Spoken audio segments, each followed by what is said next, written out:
Azubillahi minash shaitanir rajim. Monsieur le Président, Monsieur le Premier ministre, chers membres du gouvernement, distingués invités.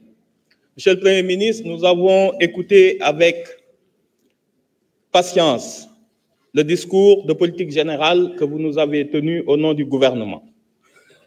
Nous sommes conscients, et le Président de la République, Bassirou Diomaye Diakhar Faye, l'a rappelé si souvent, ce mandat sera celui des réformes institutionnelles. Le marqueur de ce mandat sera celui des réformes institutionnelles. Nous savons tous ce qu'on a vécu il n'y a pas longtemps. Qu'il s'en est fallu de peu que le Sénégal ne tombe dans l'effondrement total. Certains ici, dans l'hémicycle comme dans le public, emportent même les stigmates de la répression dans leur chair. Nous avons vu, du haut du désir et de la volonté d'un homme, toutes les institutions de cette République, tous les pouvoirs vassalisés, mis au banc, mis au pas, et qui n'obéissaient plus à l'ordre républicain, mais à un ordre politique sous-jacent. Pour sortir de ce traumatisme qu'on a tous vécu, il est important de rappeler que la volonté du président de réorganiser l'exécutif pour donner plus de pouvoir au Premier ministre est un acte salutaire dont nous attendons les premières orientations.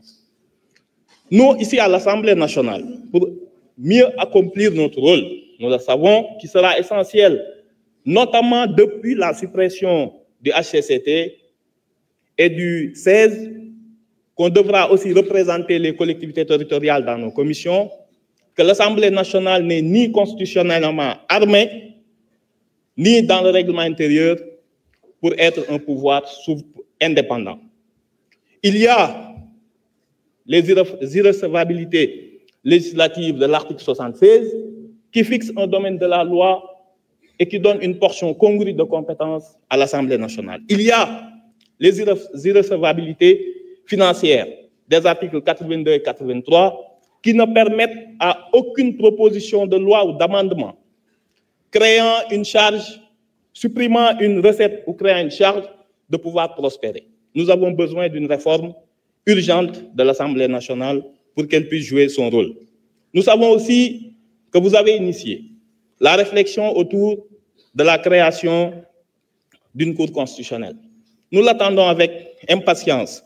Il y a trop de zones grises dans notre Constitution, qui fait que l'actuel Conseil constitutionnel ne peut remplir son rôle de façon efficiente, déclarant un peu trop souvent son incompétence. Nous pensons que ces zones grises doivent être adressées. Nous savons qu'il y a le projet aussi. Vous avez parlé tout à l'heure de la Cour des comptes, mais d'une haute autorité qui est chargée en amont des finances publiques, qui puisse donner à l'Assemblée nationale, avant les débats d'orientation budgétaire, un avis sur les projections de recettes et de dépenses et les hypothèses macroéconomiques. Ça nous permettrait, lors des débats d'orientation budgétaire, de pouvoir challenger les hypothèses du gouvernement. Nous savons aussi que sur le plan électoral, une haute autorité devra voir le jour pour pouvoir régler définitivement la question et des partis politiques, de leur financement, mais surtout du parrainage, que le Conseil constitutionnel ne soit plus mêlé aux jacqueries politiciennes. Nous l'attendons aussi avec impatience. Je finirai par dire que dans le financement des partis politiques, ne pas oublier ceux qui font vivre la démocratie locale, à savoir les conseils municipaux. Ce sont les laissés pour compte. Actuellement, le conseil municipal fait vraiment du patriotisme. Je vous remercie.